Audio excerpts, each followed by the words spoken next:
Okay, can you please tell me about yourself?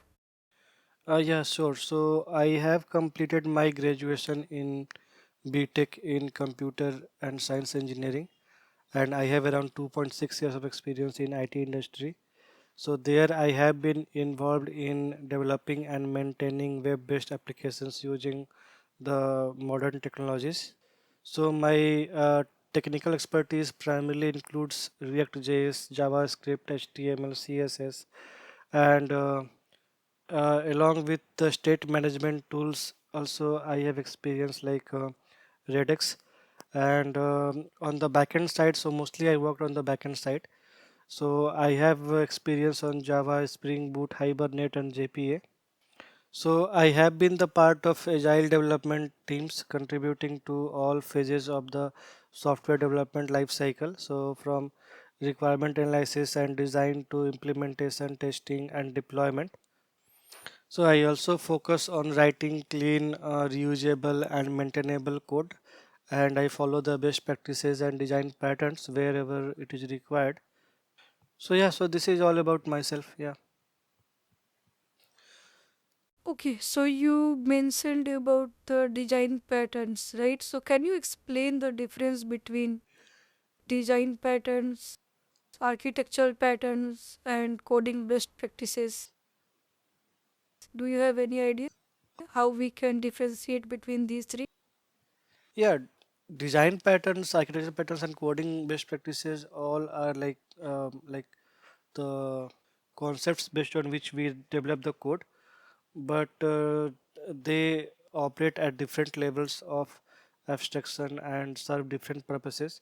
So design patterns are, like we can say, a standardized and reusable solution to common problems that the developers frequently encounter during the software testing at the class or object level. So they are not like pieces of code, but rather the templates or blueprints, we can say, that provide guidance on how to structure code to solve a specific design problem efficiently. So it is kind of reusable and maintainable things. So for example, we have singleton design pattern, so that ensures that only one instance of a class exists in an application. And then again, we have factory pattern that provides an interface for creating objects without specifying their uh, concrete classes. So yeah, so these kind of design patterns we have. So as per the requirement, we can follow the specific design pattern. Now coming to architectural pattern, so that operates, like we can say, on a much higher level. So they define the overall structure and organization of an application or system. So it basically focuses on how different modules, components, or services interact with each other. So architectural patterns ensure scalability, maintainability, and separation of concerns across the entire system. So for example, we have model view controller. So that separates the business logic from user interfaces. We have microservices architecture. We have layered architecture. So all these are the architectures. And then coding best practices, like it refers to the set of guidelines, we can say, or conventions and principles. So that basically helps developer to write the clean and efficient and maintainable code. So basically, design patterns are like conceptual frameworks, we can say, and coding best practices are like practical habits applied during the everyday programming. So they include like following the solid principles and is there of object-oriented design, and then some naming conventions how we should use, right? So how we can separate out the methods out of the big code chunk of code sitting at the same method. So how can we can split that to different methods? So all those things comes under this coding best practices. So this is what I think, yeah, is the main difference between these three. Yeah. Okay, so you have worked with React, right? So can you tell me how does React work and how its functionality works and how do you create a React component? All this? Yeah, so basically React is a JavaScript library developed by Facebook and mainly used for build fast and dynamic user interface. especially for single page application. So it works on a component based architecture with many uh, UI, or the whole UI is divided into the small reusable and independent pieces called components. So we can create components in two ways, either as functional components or class based components. But nowadays functional components are more common because React hooks makes it easy to manage state and lifecycle features without using classes. And hooks like use state and use effect are used for the state management and handling side effects such as API calls.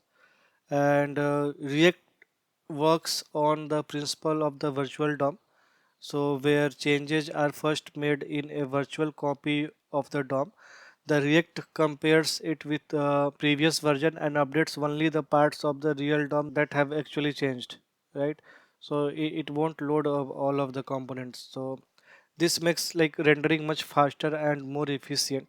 So to create a component, and we can like usually write a simple JavaScript function that returns JSX,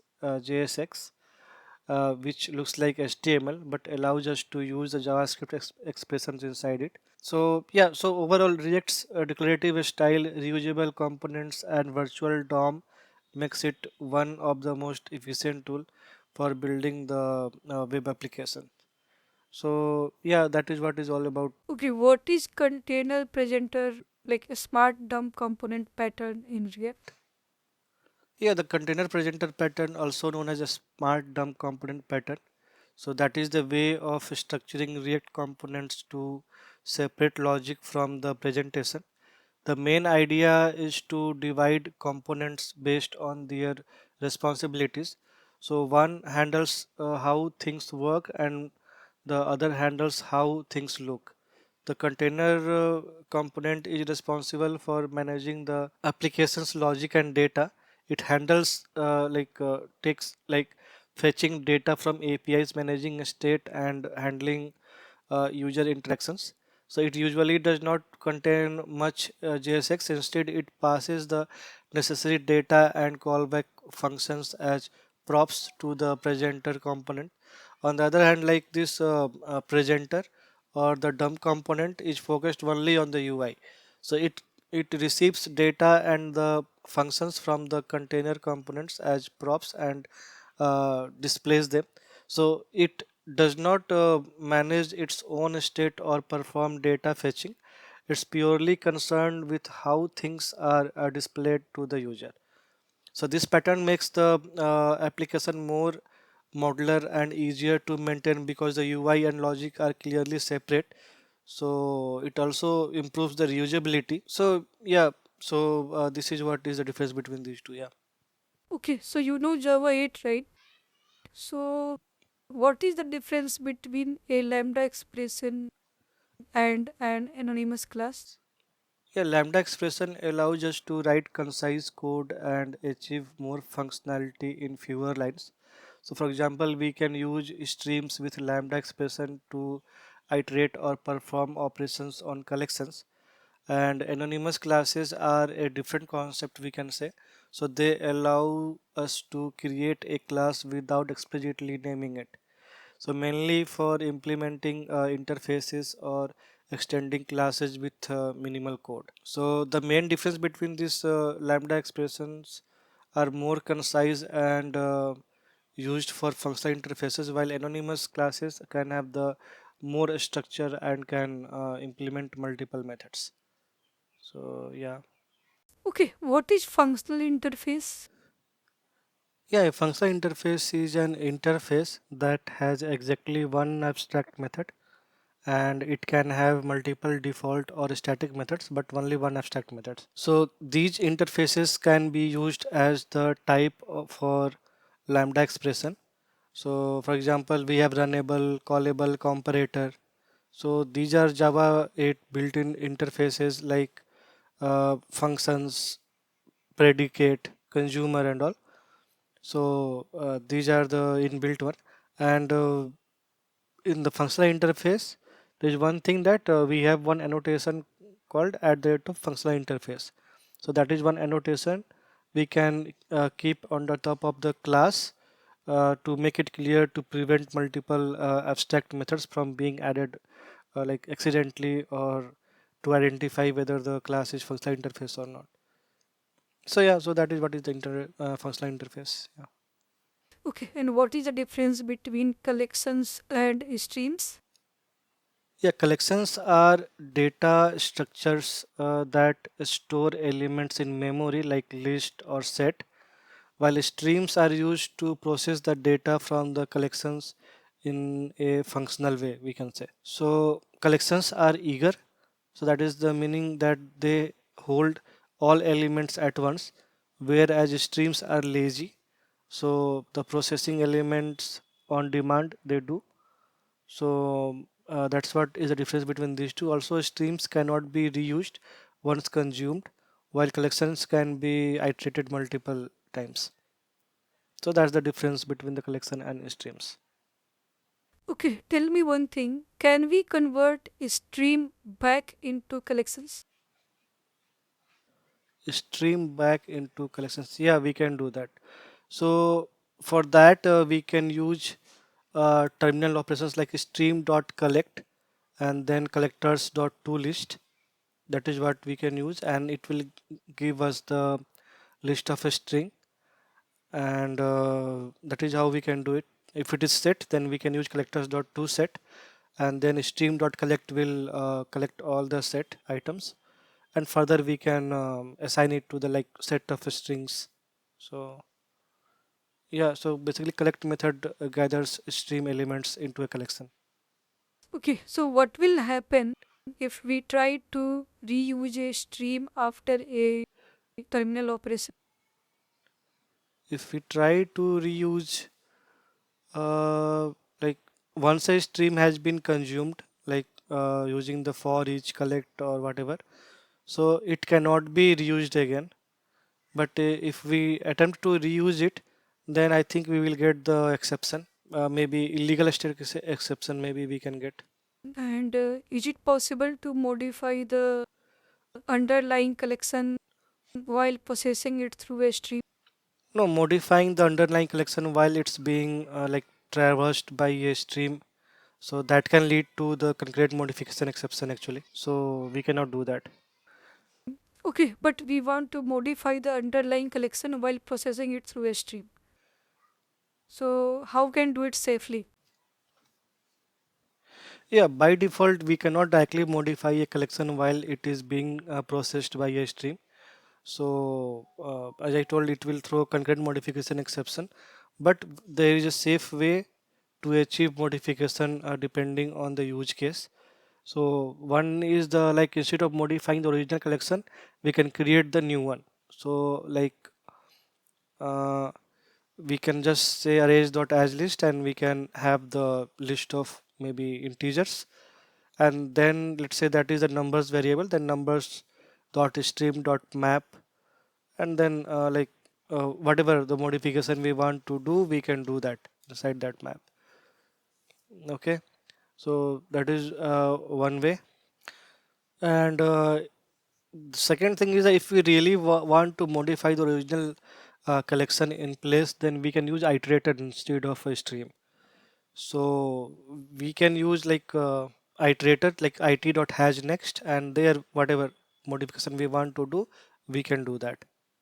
And apart from that, we also have the option of the like copy on write array list for arrays. For hash map we have concurrent hash map, concurrent linked queue, and all. So these are there uh, in which we can use like modify the original collection. So basically this creates the internally the copy of the original collection, and then it works on top of that, so it won't throw any exception. So yeah, so based on the scenario, like we can choose any one of these and we can proceed with the modification. Yeah. Okay, fine. So what is the difference between map and flat map in streams? Yeah, map transforms each element into one new element, like one to one mapping, and flat map is used when each element can produce multiple elements, like maybe one too many, and then it flattens the nested structure into a single stream. So that's what is the flat map.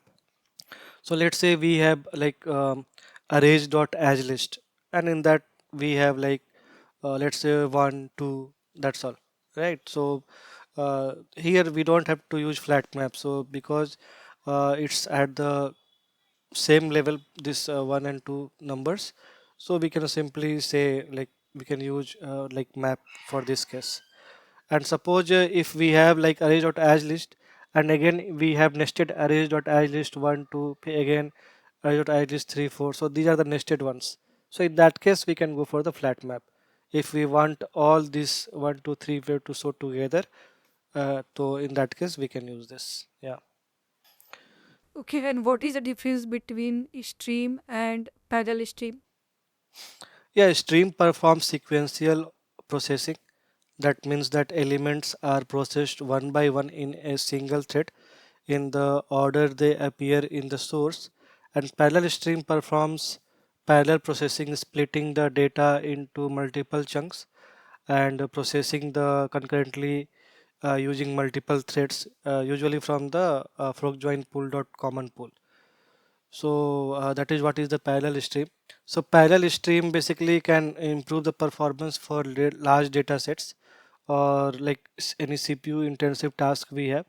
So as multiple elements are processed simultaneously, so uh,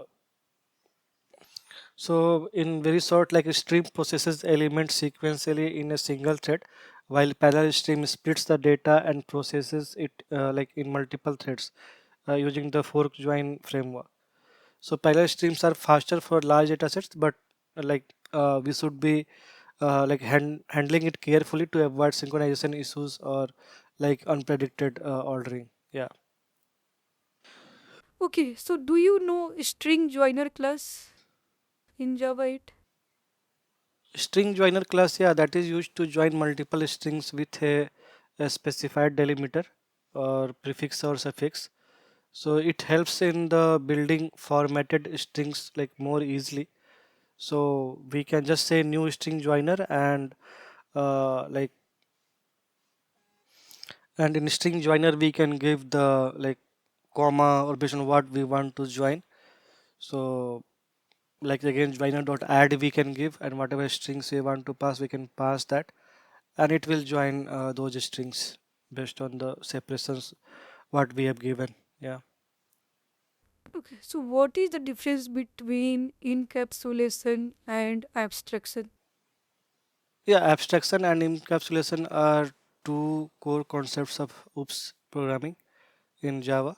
So abstraction basically is basically the meaning of this is the hiding the internal implementation detail and showing only the essential features or functionality to the user. So it can be achieved using the abstract classes, interfaces, and method overriding. So for example, let's say we have a like interface payment, and let's say we are we have the some method called make payment inside the payment interface. So here only the user can see this make payment, but inside that like whatever, let's say any class like maybe credit card payment class is there, and that implements payment. So there it has to like override that make payment method, right? And there they have to write the implementation of that. So user cannot see this implementation, however they would be knowing that okay, this make payment method is there. So that is what is called like hiding the implementation details.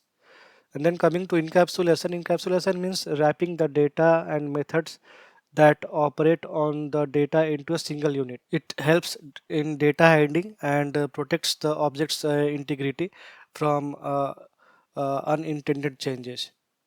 So let's say we have any employee, then there we have any private field is there, let's say salary, and we will be having the getters and setters for that.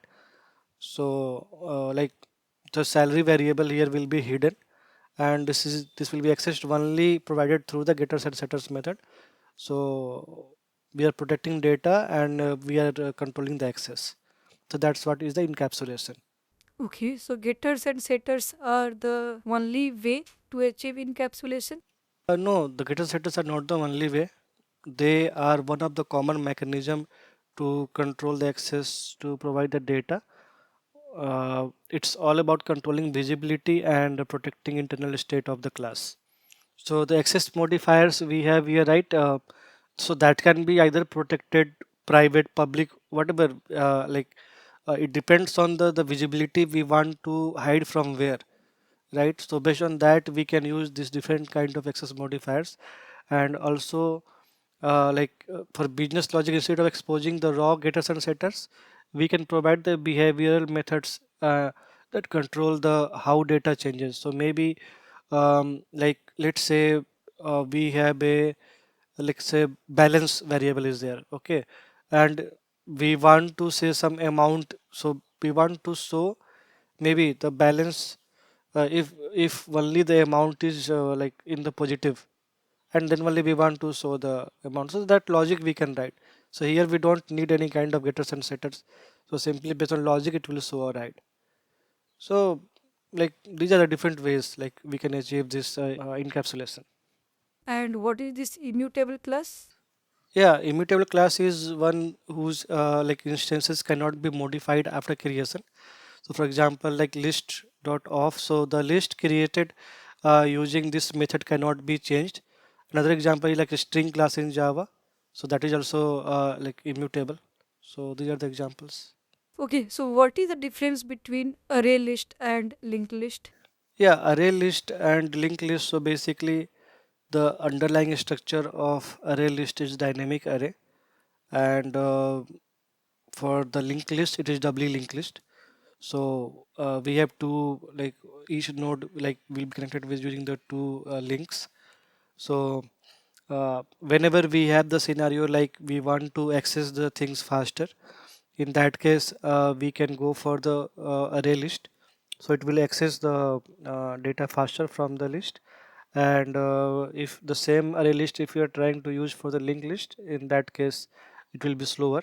But suppose if our requirement is to like insertion and deletion, in that case it will be slow in case of array list, and it will be faster in case of linked list, because there will be no shifting takes place in case of linked list, right? Whenever we want to insert, it just breaks the like whatever links they have, and it just joins with the whatever the nodes we are trying to insert or delete, right? So linked list will be like faster in case of insertion and deletion.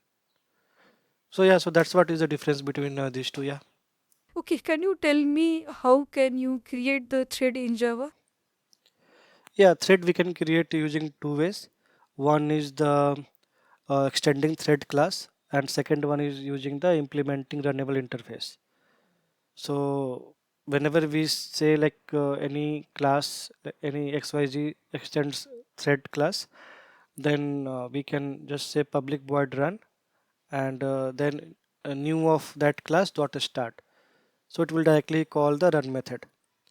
Then using the runnable interface, so we can say like class my runnable maybe and implements runnable, and here again we can just say public void run, and if we want to call this run method, in that case we create the instance of the new runnable new thread, and then inside that new my runnable dot start. So that is how we can create threads. Yeah. Okay, do you know the thread life cycle? Can you name the quickly all the steps? Yeah, so thread passes through the like various states. Like we initially will have the new, then so thread will be created here, and runnable. So ready to run or running phase. So it is runnable state. Then blocked or waiting state. So waiting for the resource or another thread. In that case, let me say blocked or waiting state. Then I think wait timed waiting, and then terminated. So when it is finished execution, then terminated. So timed waiting is basically waiting for the specific time, then it is timed waiting. So these are the life cycle steps states. Yeah. Okay, what is deadlock? Do you know? Yeah, deadlock occurs when two or more threads are waiting for each other's locked resources. So and none can proceed. So like it is in the deadlock state. So for example, let's say we have the object one and object two. So we just say like for example we say synchronized of object one and then synchronized of object two inside that, right? And again suppose we have another synchronized block in which object 2 we have first and then object 1 later on. So like this is basically is the deadlock state. So yeah, so that is what is the deadlock state. Okay, and how we can avoid it? So yeah, so we can avoid using maybe like we can give timeout and we can avoid nested logs. First of all, the design itself we should not do this way, and nested logs we can uh, like we should not do, and we should log the ordering. So yeah, these are the things we can take care. Yeah, Okay, and what is executor framework? Do you know? yeah, the executor framework provides a higher level API to manage threads instead of manually creating them. So we can just save executors dot new fixed thread pool, and yeah, and then we can use this executor object. So yeah, Okay, have you used executor framework? yeah, I have used it. So I have used executor to manage the multiple concurrent tasks efficiently without manually handling the thread creation or life cycle. So for example, if one in one of my project we had a data processing modules where the application had to make multiple API calls to external system like fetching customers or transactions data and then like aggregate the responses. So instead of creating new threads for each API call, so we used like fixed thread pool executor. So that helped us to control the number of concurrent threads, reuse them, and avoid like resource exhaustion. Yeah. Okay, what is Spring Boot and why do we use it? Yeah, Spring Boot is a framework built on top of the Spring framework that simplifies the process of building, configuring, and deploying like Spring-based applications.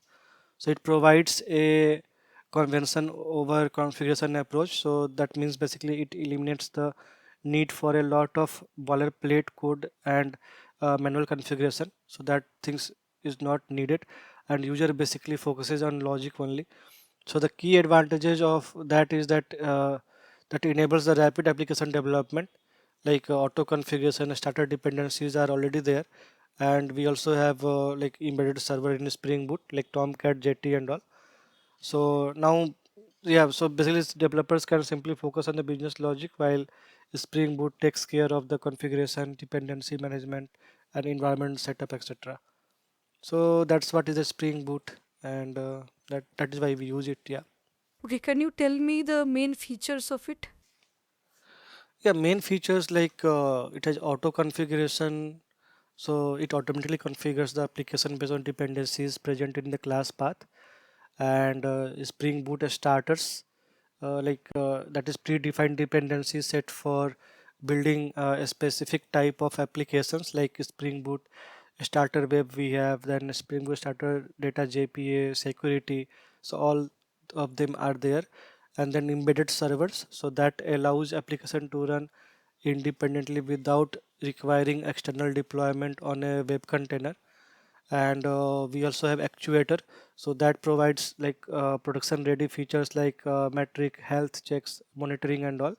So anytime we can check whether the application is properly deployed and working fine, it is up, so all those things we can check. And yeah, so these are the main features. Yeah. So, what is this Spring Boot starter? Can you explain? Yeah, Spring Boot Starter basically is a set of pre-configured dependencies that simplify adding functionality to our application.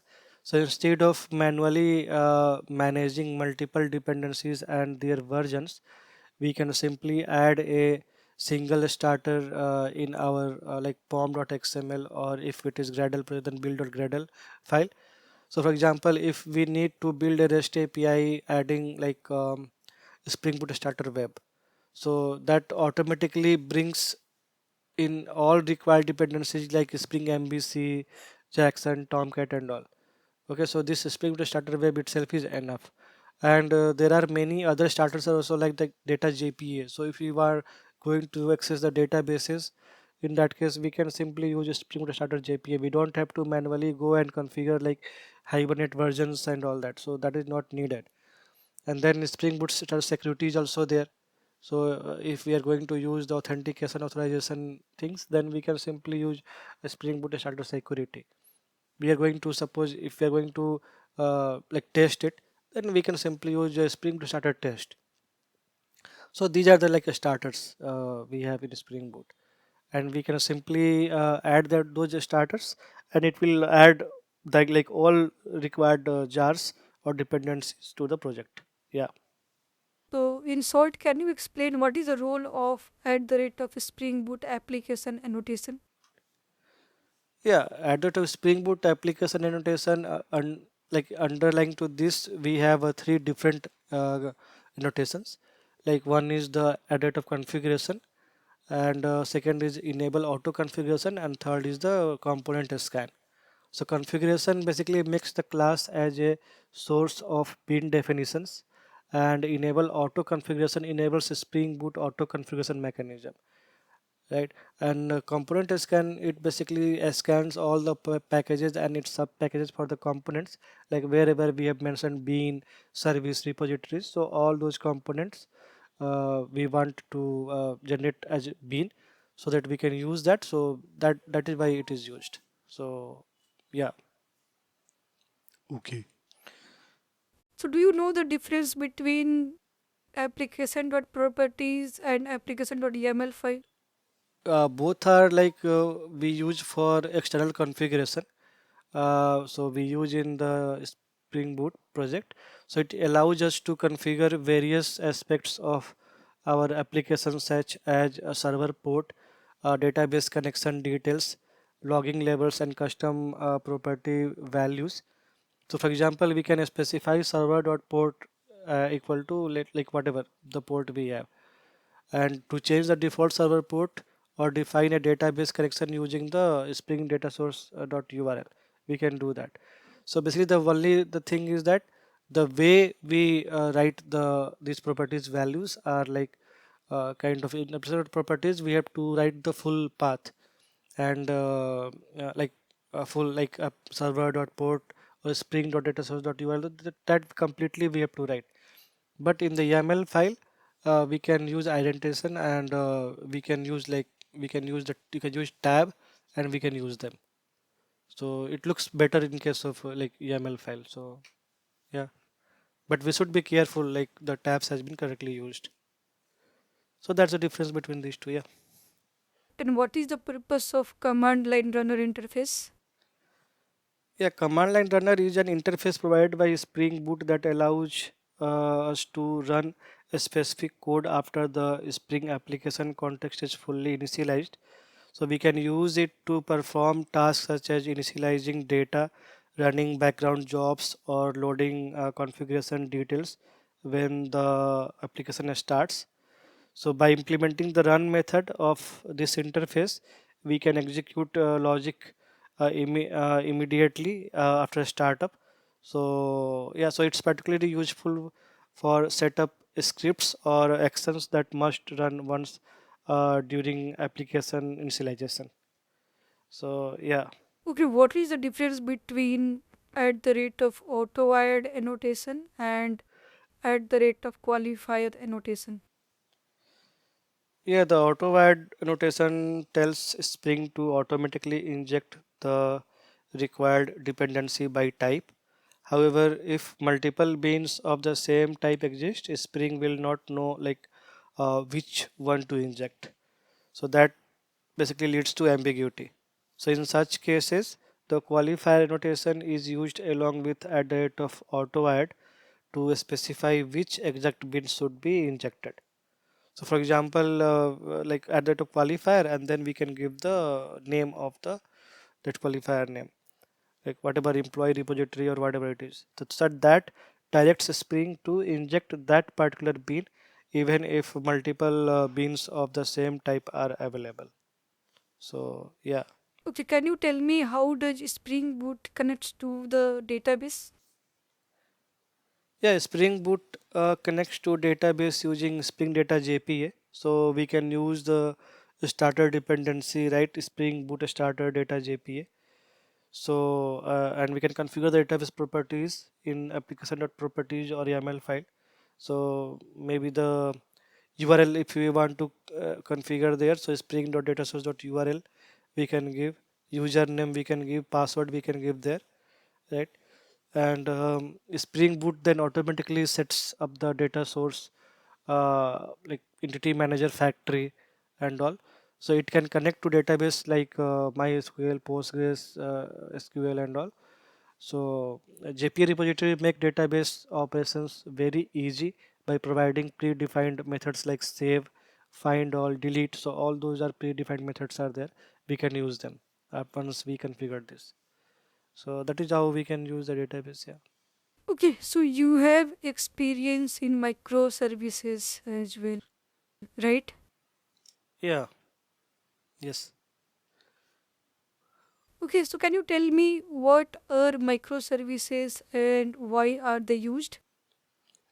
Yeah, sure. So microservices is an architectural style, we can say, where an application is broken down into a smaller independent services that communicate with each other. So each service focuses on a specific business functionality. So for example, let's say we have a big project, so it might have the payment, user management, or inventory management. So different modules it can have, and uh, and all these different modules different assigned to the different developers, so that because since they are the small modules, so every developer can handle one separate module.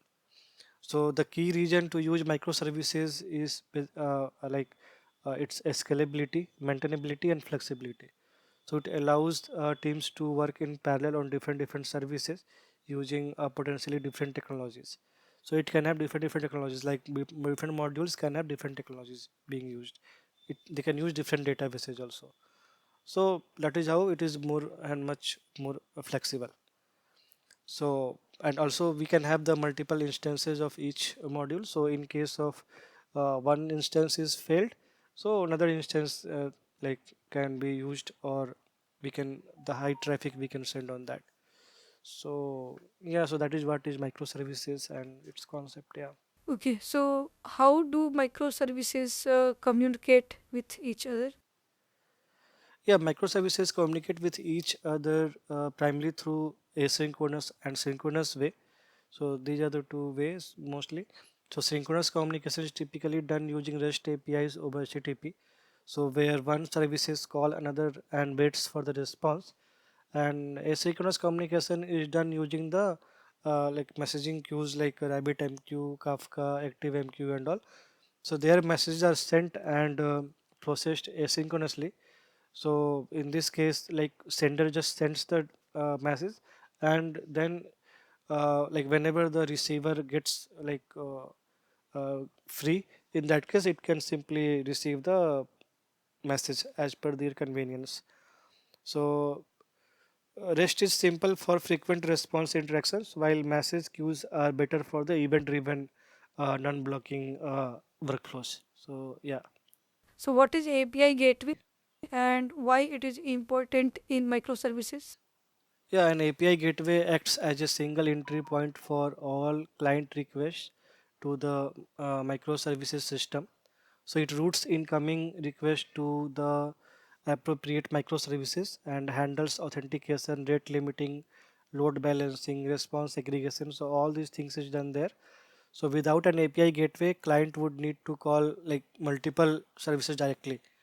So this is the best part, like in API gateway, like all the requests come to API gateway first, and then from here the request is routed to the all different microservices wherever needed.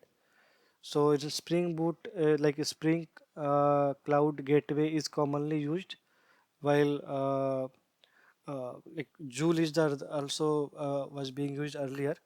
So the gateway simplifies client communication and provides a centralized point for managing cross-cutting concerns. Yeah. Okay, what is circuit breaker in microservices? Yeah, circuit breaker is a design pattern that prevents cascading failures in a distributed system. So if one service fails or takes too long to respond, then the circuit breaker opens and temporarily stops request to the service. So that returns a fallback response instead. So once the service recovers, the circuit resets and resumes the normal communication. So we have resilience 4J or Hystrix library, so that can be used to implement circuit breakers. So yeah, so this improves the system resilience and prevent overloading failing services. Yeah. Okay, and how do you monitor and log microservices? Yeah, since microservices are distributed, centralized monitoring and logging are crucial. So each service typically generates logs which are sent to centralized system using tools like ELK stack, like ELK basically means Elasticsearch, Logstacks and Kibana. So for monitoring tools like Spring Boot Actuator, Prometheus or Grafana are used to track the health metrics and performance. So we also have the actuator endpoints like actuator health matrix. So we can use these endpoints to give the insights in about the application. Like if its health is up, so it's a module, any specific module is up, like any issue is there. So all those things we can detect early. So yeah.